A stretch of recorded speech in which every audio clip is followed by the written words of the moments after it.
മലബാർ ഡിജിറ്റലിൽ വിലക്കിഴിവിന്റെ പൊടിപൂരം. ഉടൻ സന്ദർശിക്കൂ Malabar digital.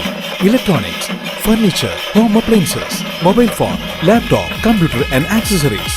Malabar junction, SMP junction, main road, Shoranur. ദുരിതമനുഭവിക്കുന്ന സകല മനുഷ്യരുടെയും മോചനം ലക്ഷ്യമിട്ട് ജീവിതാന്ത്യം വരെ പൊരുതിയ AKGയുടെ അനുസ്മരണ ദിനമായ മാർച്ച് 22-ന് Shoranur CPIM local committee Paruthipra കോഴിപ്പാറയിൽ അനുസ്മരണ പൊതുയോഗം സംഘടിപ്പിച്ചു. ഒറ്റപ്പാലം ഏരിയ കമ്മിറ്റി അംഗം അബ്ദുൽ ഖാദർ അനുസ്മരണ പൊതുയോഗം ഉദ്ഘാടനം ചെയ്തു. ബ്രിട്ടീഷുകാർ ഇന്ത്യയിൽ നിന്ന് പോകണം, ഇന്ത്യക്കാരാൽ ഭരിക്കപ്പെടുന്ന അവസ്ഥയുണ്ടാകണം എന്ന മുദ്രാവാക്യം ആദ്യമായി മുന്നോട്ട് വയ്ക്കുന്നത് കമ്മ്യൂണിസ്റ്റുകാരാണ്. അത്രയേറെ വലിയ പങ്ക് പിന്നീടുള്ള പോരാട്ടങ്ങളെ സംബന്ധിച്ചൊന്നും ഞാൻ പറയുന്നില്ല. ഇന്ത്യയിൽ അങ്ങോളം ഇങ്ങോളം കമ്മ്യൂണിസ്റ്റ് പ്രസ്ഥാനത്തിന്റെ പ്രവർത്തകർ ഈ സ്വാതന്ത്ര്യ സമരത്തിൽ പങ്കെടുത്തുകൊണ്ട് നടത്തിയ ത്യാഗോജ്ജലമായ പോരാട്ടങ്ങൾ ഇന്ത്യ ചരിത്രത്തിന്റെ ഭാഗമാണ്.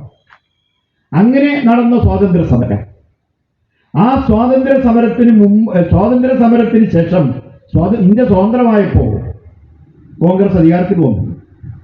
ആ അധികാരത്തിൽ വന്ന സന്ദർഭങ്ങളിലൊക്കെ വലിയ കലാപങ്ങളൊക്കെ നടക്കുന്നുണ്ട്. കാരണം ബ്രിട്ടീഷുകാർ ഇന്ത്യ വിട്ടുപോകാതിരിക്കാൻ എല്ലാ തന്ത്രവും വഹിച്ചു. ആ തന്ത്രം വഹിച്ച കൂട്ടത്തിൽ ഇന്ത്യയെ വർഗീയവൽക്കരിക്കുന്നതിന് തുടക്കമിട്ടത് ബ്രിട്ടീഷുകാരാണ്. ഒറ്റപ്പാലം ഏരിയ കമ്മിറ്റി അംഗങ്ങളായ MK Jayaprakash, P Sindhu, Shoranur local committee secretary ND Dinshad, മുതിർന്ന നേതാവ് RG പിള്ള എന്നിവർ സംസാരിച്ചു. VCV news, Shoranur.